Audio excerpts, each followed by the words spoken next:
passo a palavra ao Sr. Eric Toussaint. Muito obrigado. Voy a falar portuñol, sobre todo español, así que les pido disculpas por mi idioma maternal, que es el francés. Soy honrado de estar con ustedes en el Congreso de Brasil, en la Comisión de Asuntos Económicos del Senado, en presencia de varios senadores y de compañeros y compañeras que participan activamente a la auditoría ciudadana da dívida. Quiero saludar también al pueblo brasilero, que ha dado un ejemplo este año al mundo entero, porque creo que es por la primera vez en las últimas décadas que un pueblo, en particular su juventud, se levanta en contra de gastos que parecen de lujo, que parecen no justificados, como los gastos inmensos en relación a la Copa Mundial.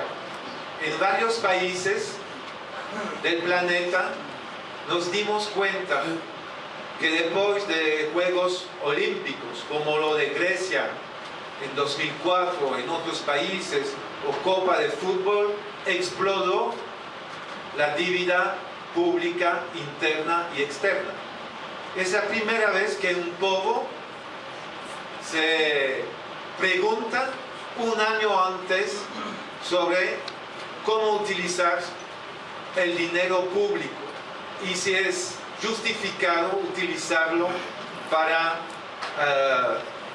solamente deporte de grandes construcciones, cuando prioridades a nivel de derechos humanos no son todavía satisfechas en la séptima economía mundial, como lo mencionaba María Lucía Fattorelli. Bueno, entonces ustedes están conversando y analizando con mucho rigor el tema de un proyecto de ley, y quería hablarle de algo que tiene que ver con su trayectoria. Me refiero a la situación en la Unión Europea. Ustedes pasaron con la crisis del final de los 90 a lo que ustedes llaman la refinanciación de las dívidas de los estados. Ahora, en la Unión Europea, que es un protoestado, hay países con sus estados, sus gobiernos, y tenemos la Comisión Europea, y tenemos una relación adentro de la Unión Europea, tipo las provincias o estados de Brasil con la federación, con el poder federal.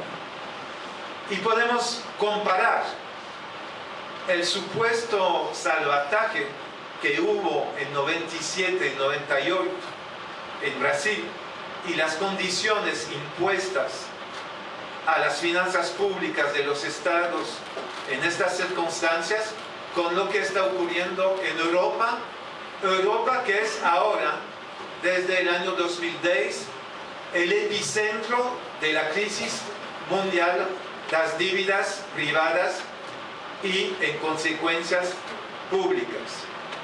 ¿En qué sentido podemos hacer una comparación? Me refiero al supuesto salvataje organizado por la Troika, es decir, la Comisión Europea, el Banco Central Europeo y el Fondo Monetario Internacional, respecto a Grecia, respecto a Irlanda, a Portugal y Chipre.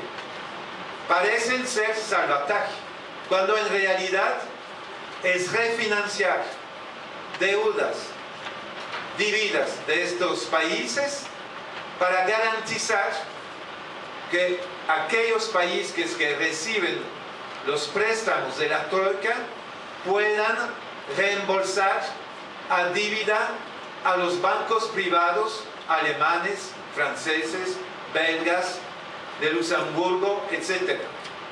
Un salvataje que implica más dívidas que antes. Hay que tomar en cuenta que Grecia, en 2010, la relación dívida pública con el Producto Interno Bruto llegaba a 110%. Hoy, en 2013, después del salvamiento, la relación dívida pública al PIB griego es 175%. No sé si pueden imaginar lo que significa para Grecia el salvataje.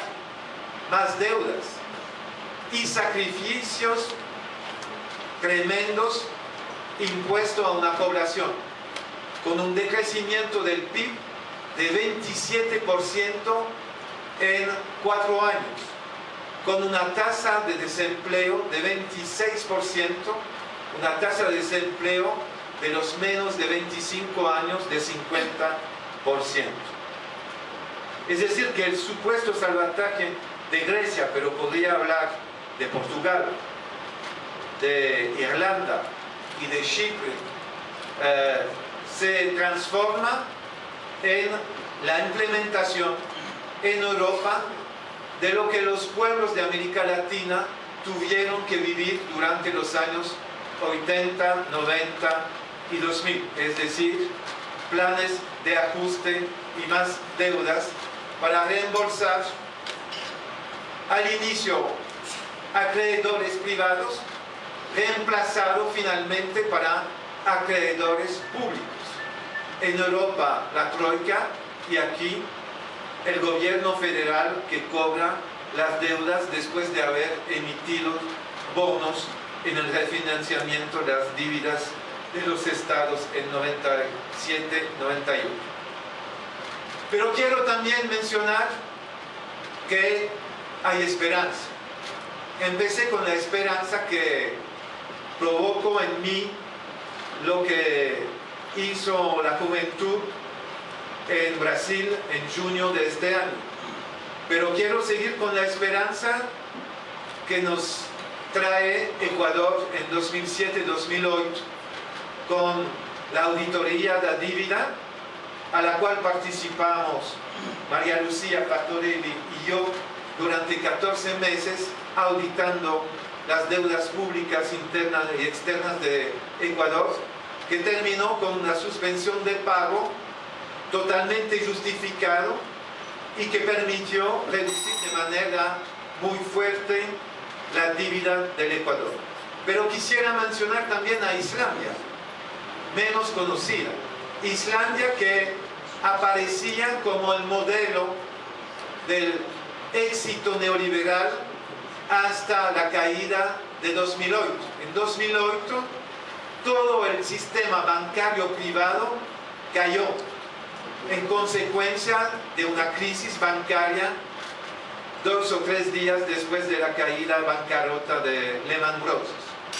Y lo que hizo bajo la presión del pueblo de Islandia, el gobierno de Islandia, es negarse a reembolsar la dívida exigida por el Reino Unido y los Países Bajos a Islandia por 3,5 billones de euros.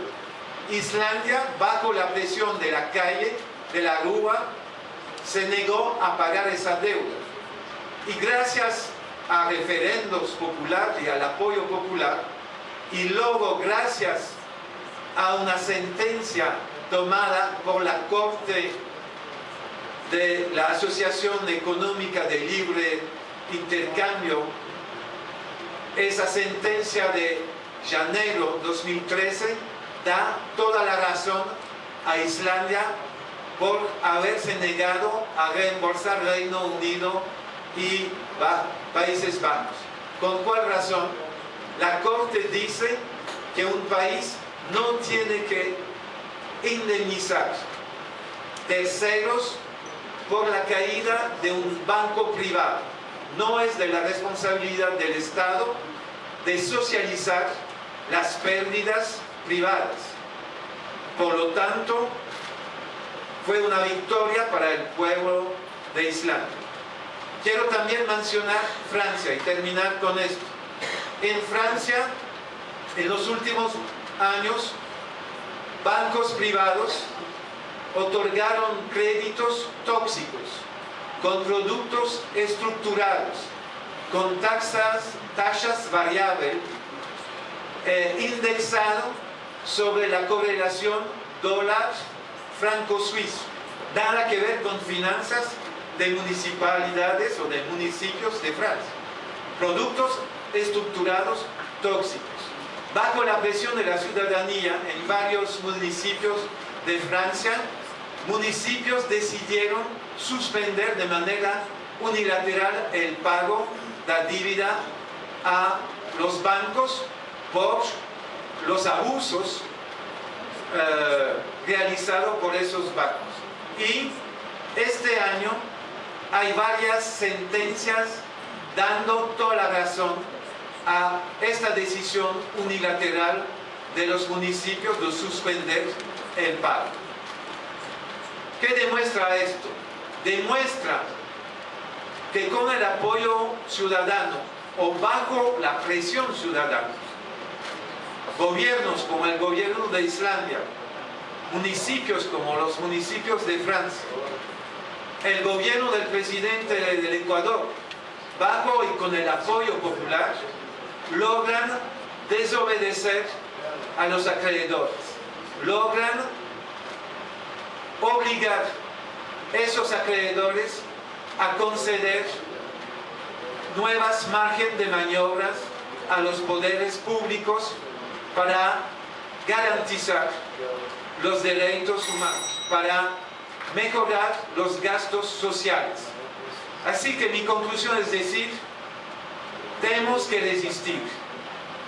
resistir basándonos en argumentos del derecho internacional y del derecho interno para garantizar la satisfacción de los derechos humanos. Muchas gracias por su atención.